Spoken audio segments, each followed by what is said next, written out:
When writing, it's important to make sure that your subjects and verbs agree with each other.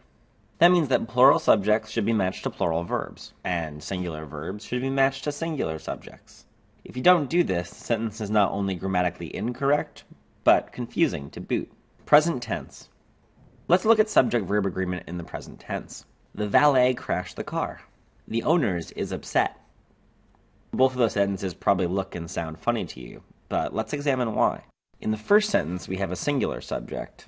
That's the valet. And in the second sentence, we have a plural subject.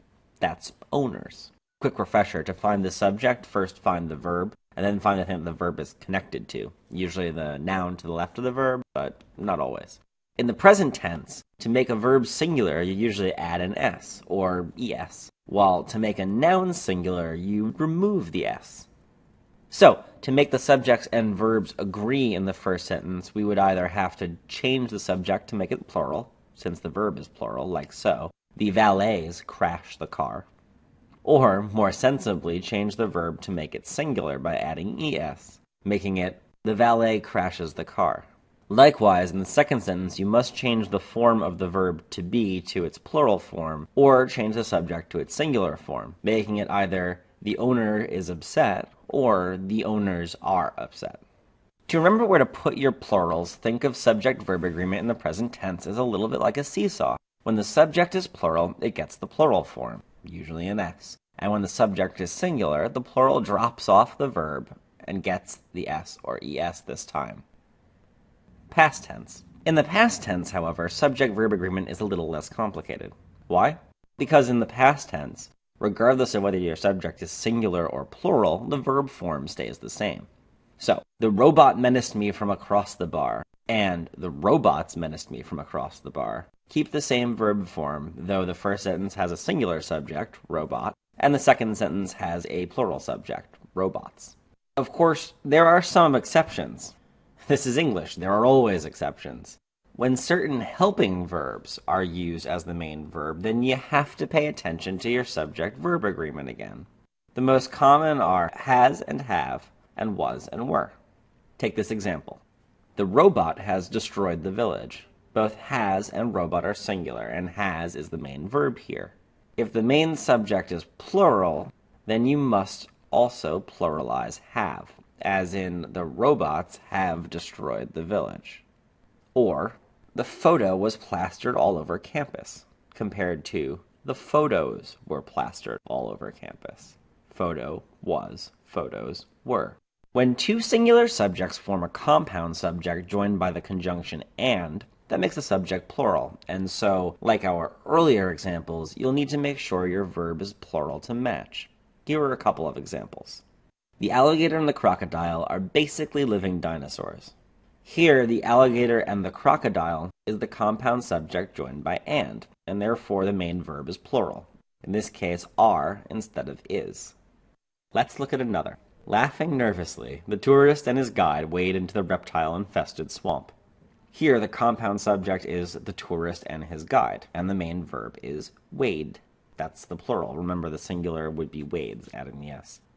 As for other conjunctions, or and nor are also used between two subjects, but instead of bringing them together, they provide contrast. In other words, they keep them separate, singular subjects. In these cases, the subject closest to the verb determines whether it's plural or singular. So, neither the band nor the singers are going on tonight. In this case, because the plural noun singers is closest to the verb, we use the plural form of the verb. That's are. Switch it around, and we need to use the singular. Either the singers or the band is going on tonight. Singular band is matched to singular verb is. Sometimes your subject isn't directly to the left of the verb, and this can lead to confusion in subject-verb agreement. For instance, say you have a prepositional phrase. That's a phrase connected to a noun by a preposition that describes something about your subject. In these cases, you have to be careful to identify what the sentence subject is before deciding whether your verb should be singular or plural. For instance, a team of horses races through the main street daily. Because horses is next to the verb races, you might be tempted to think that the subject is plural. That is, horses. However, horses is actually part of the prepositional phrase that describes team. What kind of team is it? It's a team of horses. Therefore, team is the main subject, and it's singular, so the verb must be singular to match. Hence, the team races.